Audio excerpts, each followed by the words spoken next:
what's up, jazz guitar friends? Hey, what are your favorite chords? You just heard me pretty much playing about 3 different inversions that I really like to play. The first one is this dominant chord, right? I like to think of this as a G13 with a flat 9. Second chord, you probably recognize, right? The Hendrix chord is probably a lot of our favorite chord. One of the first hip inversions we've all learned, right? But instead of playing it off the 5th, 4th, 3rd, and 2nd string grouping, I like to play it down here.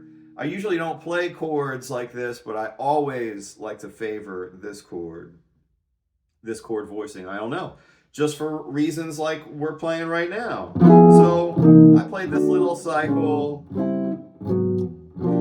and again, what I like to do with a lot of these chords is find a common tone. The third chord that I ended up cycling through was this.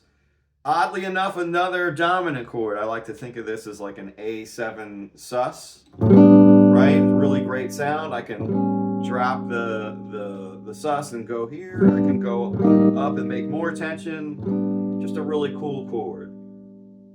So you heard me play from here to there, and for this video's sake, since I'm playing 3 voicings, I want to play this B7 sharp 9 like this instead of here, because I want to just recycle those same 3 voicings, right? So wow, so I ended up playing this, and then you heard me throw this guy in, common tone. And you know, when you talk about chords, a big commonality with those 3 voicings is they're pretty easy for me to play. You know, the first one that I played, you had this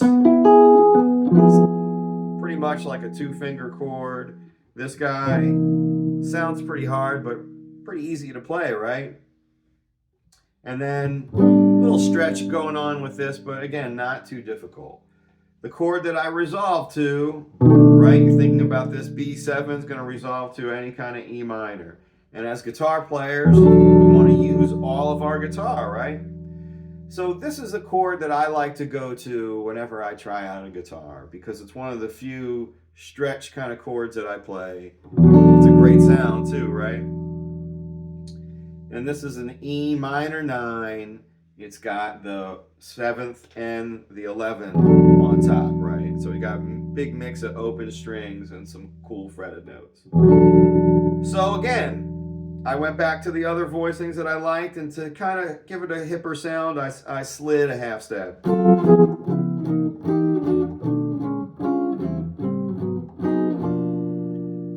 Right? Sounds really hip, but again, you can kind of see the pattern that I was playing.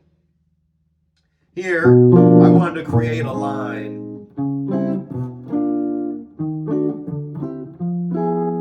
So you heard me cycle through this sus chord, right?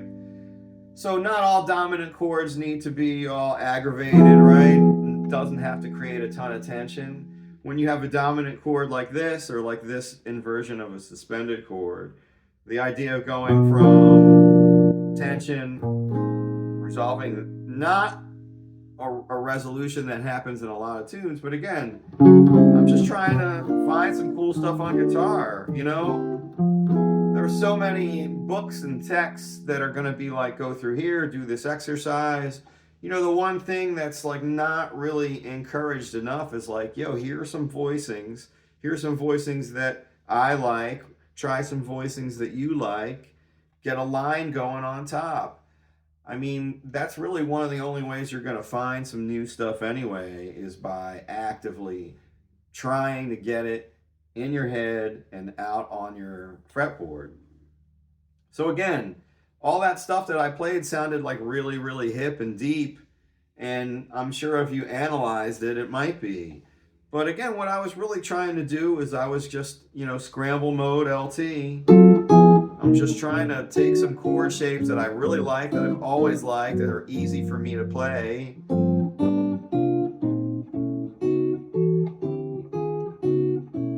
And I'm just trying to get some cool stuff going on, and then I try to mix them up.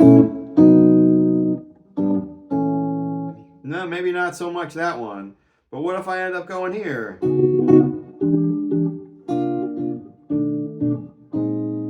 You know, again, that's the fun part about getting in the lab and trying to work some stuff out. So, all right, jazz guitar friends, what are your favorite voicings? What are some things and some inversions that you like to play that you mess around with? Take those inversions. Try to play a song or a melody using those inversions. It might not sound the hippest, but there might be some parts where you can use and be like, wow, like this is something that I came up with on my own that I can use and implement. And that's the whole point of developing your own sound and trying to get some hip stuff and unique ideas with your chord voicings. All right, jazz guitar friends, thanks again for hanging out. Keep swinging. Bebop.